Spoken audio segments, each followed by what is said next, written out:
Nous sommes toujours à Charenton-le-Pont et je vous invite maintenant à découvrir le temple protestant de Charenton-le-Pont. Alors si le bâtiment actuel dans lequel nous sommes n'est pas forcément une merveille d'architecture, il n'en est pas moins plutôt intéressant et c'est surtout l'histoire de Charenton et des protestants qui est intéressante et que nous allons découvrir en compagnie de Jean Fleury. Merci de vouloir nous accueillir. Oui. Vous êtes membre de la communauté protestante de Charenton? Exactement, oui, je suis au conseil presbytéral de l'Église.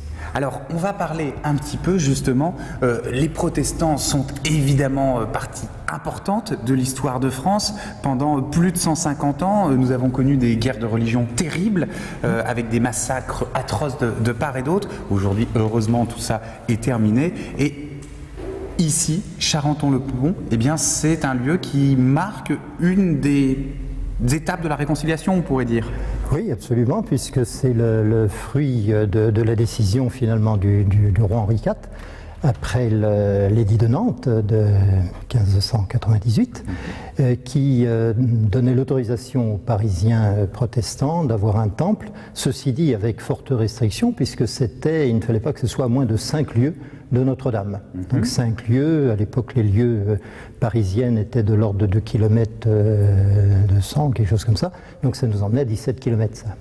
C'est-à-dire plus loin que Charenton. Beaucoup plus loin que Charenton. Donc on a commencé à Grigny d'abord, ensuite on s'est retrouvé à Ablon, et puis finalement, après forte négociation, et marchandage, puisque tout ça faisait l'objet de marchandage. Il ne faut pas oublier que le roi Henri IV était un roi tout à fait catholique.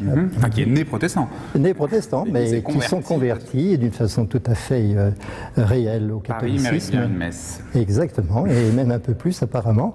Donc il a quand même cédé et les protestants puissent s'installer à Charenton. Et ça, c'était donc assez tardivement. Il n'y a qu'un roi pour pouvoir dire, eh bien, on dira que Charenton est à plus de 5 lieues. Exactement. Il l'a dit d'ailleurs, puisqu'il y avait des troubles qui avaient lieu à la Bastille régulièrement tous les dimanches. Et le roi est venu de Fontainebleau en tenue de chasse et il a affirmé, eh bien désormais, nous compterons 5 lieues entre Paris et Charenton, alors qu'il y en avait un petit peu plus de 2. Ce qu'on appellerait aujourd'hui le fait du prince. Absolument.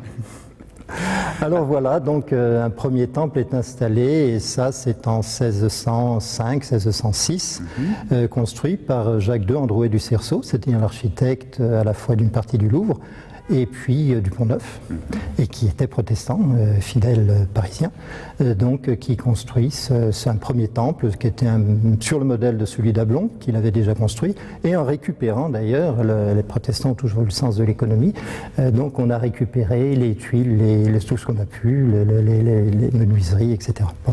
Et on a reconstruit un premier temple. Qui n'était pas à l'emplacement de celui-ci. Qui n'était pas du tout à l'emplacement de celui-ci, en fait il était même dans la commune actuelle de Saint-Maurice, mais le fait vient comme il y avait une communauté de Charenton-Saint-Maurice qui a été scindée au XIXe siècle, l'habitude historique, on a continué à appeler donc, le temple de Charenton, de même qu'on dit la maison de santé de Charenton. Parce qu'au départ, Saint-Maurice est plutôt un quartier de Charenton.